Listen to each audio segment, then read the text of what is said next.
Today's market economy suffers from play deprivation.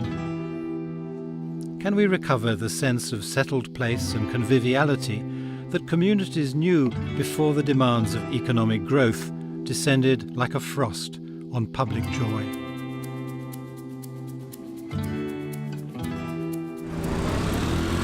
Today they're trying to recover some of that public joy in the unlikely setting of London's bus-jammed Tooting Broadway. Tooting's a very, very, very, very busy town centre. People are accustomed to seeing the buses here all the time, every day, coming and going, and therefore there's something fixed about it. There's nothing fixed about it. The buses have left today, and therefore the open space allows us to conjure and play with other possibilities. Today, we're transforming this space into a pop-up village green. And we're going to see what happens. Essentially, it's an invitation to people to enjoy a space for play, connection and possibility, and to reimagine what this place could be. It sits within that broader context of beginning this long road to totally reinventing how our world can be. Country road, take me home to the place I belong, Tooting Broadway, mountain mama, take me home, country road, take me home. And the inspiration for today comes from a radical economist, David Fleming, who devoted his life to exploring how we could reinvent our common future. He set out his ideas in what he called a dictionary for the future and how to survive it, focusing on some unexpected topics for an economist, like carnival.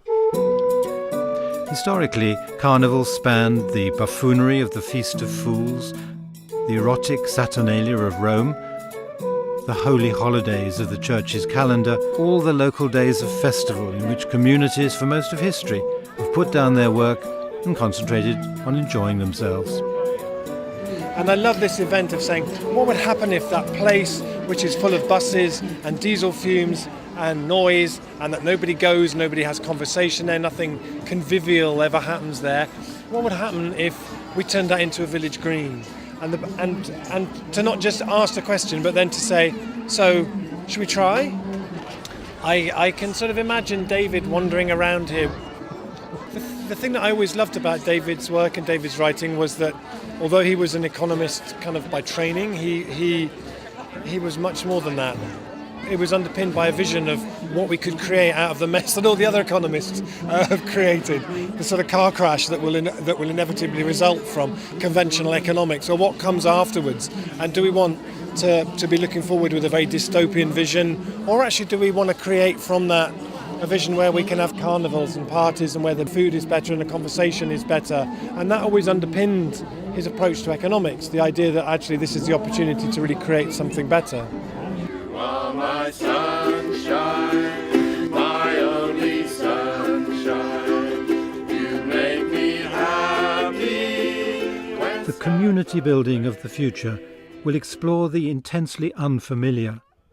Carnival is a time to grow into simply practicing our culture. It lifts the spirit, it bridges the distance to another person. It allows exuberant self-expression and trusting encounter. The celebratory making of community is something real enough to give your heart to.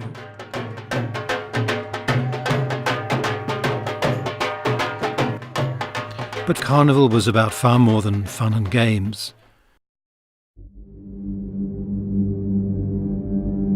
It was under the sway of the god Dionysus, the lord of misrule, overturning the established order, stepping briefly over the edge of chaos. I think Carnival is a moment of disruption. It's when the ordinary suddenly flips over on its head. And for reasons that people don't always understand, they come out of it changed. And I think the main thing is that we tap into, and I think this is what David was very good at expressing. I think the emotion that we find in ourselves at the moment, we find reflected all around us, and therefore it becomes something collective. And we suddenly realise that, yes, we have our lives, but we are connected. And I think that's where a community can find itself in those moments. And it may just be moments, but I think it's a moment of, we are out of ourselves, but in that moment of surprise and out of ourselfness, I think comes a new sense of what is possible and how a community can recreate and renew itself.